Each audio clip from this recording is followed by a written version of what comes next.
Shalom teman-teman, shalom Pak Posma dan teman-teman rekan-rekan semua sekalian.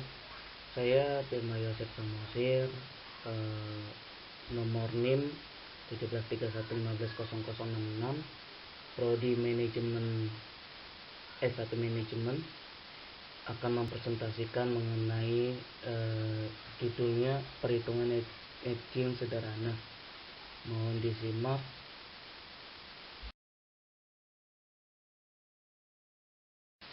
Oke, saya akan memulai dari pengertiannya dulu ya.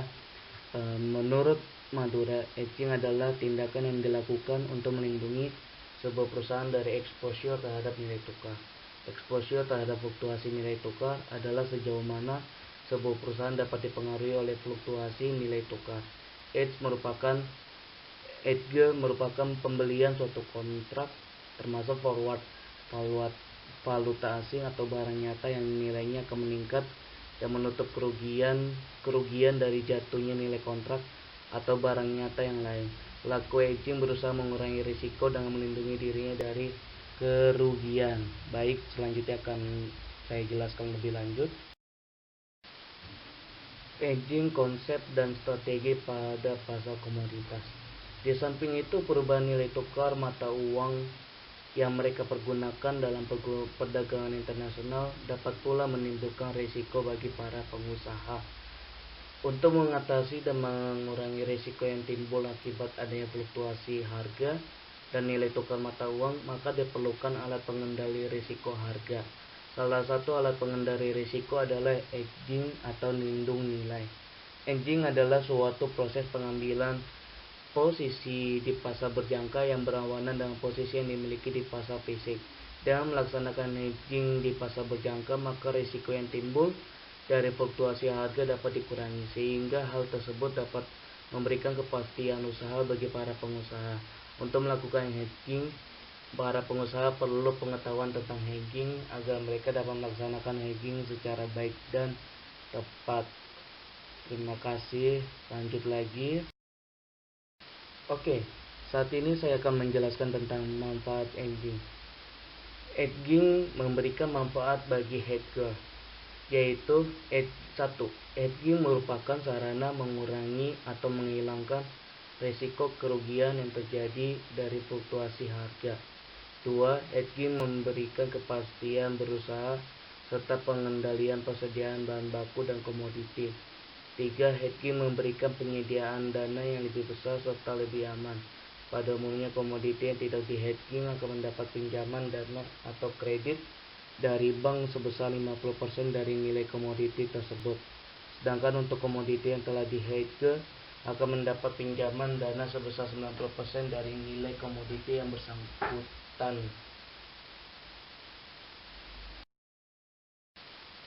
Baik, selanjutnya akan saya jelaskan lagi tentang strategi hedging.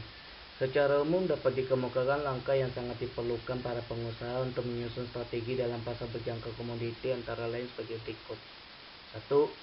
Meneliti dan menghitung perkembangan harga komoditi yang bersangkutan baik pada pasar fisik maupun pasar berjangka.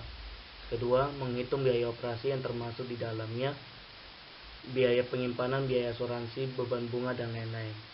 Yang ketiga, menghitung kemungkinan pergerakan harga yang terjadi dengan menganalisa pasar baik secara fundamental maupun teknikal.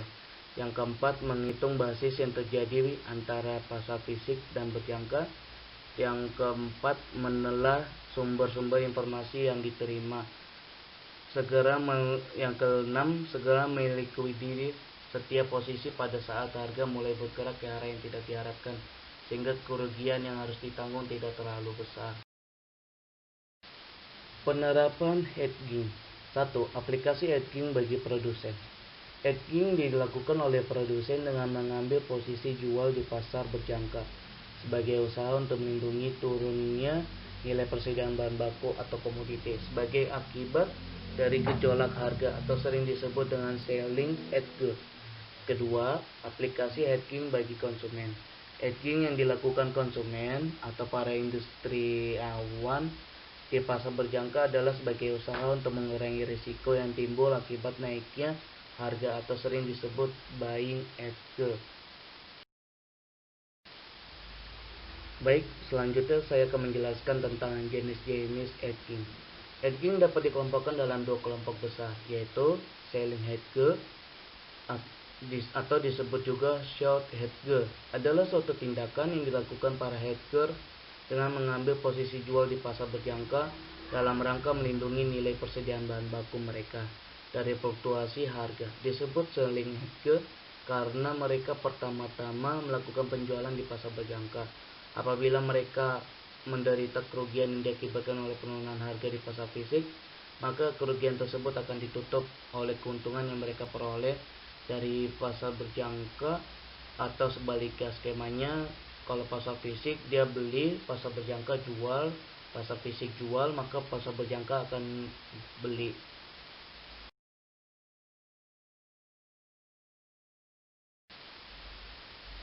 Oke, yang selanjutnya yang kedua itu buying hedge atau disebut juga long hedge. Adalah suatu tindakan yang dilakukan para hedger dengan mengambil posisi beli di pasar berjangka dalam rangka melindungi usaha mereka dari fluktuasi harga komoditi yang mereka beli di pasar fisik. Disebut buying hedge karena pertama-tama mereka melakukan pembelian di pasar berjangka. Apabila mereka menderita kerugian yang diakibatkan oleh kenaikan harga di pasar fisik, maka kerugian tersebut akan ditutup oleh keuntungan yang mereka peroleh di pasar berjangka atau sebaliknya. Skemanya seperti berikut.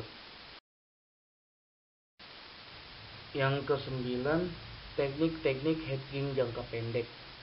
Teknik-teknik yang biasanya dapat digunakan dalam hedge sebagian atas atau seluruh transaksinya dalam jangka pendek dijelaskan oleh Madura pada tahun 2000 di halaman 322 sampai 333, antara lain: 1. Hedging memakai kontrak futures.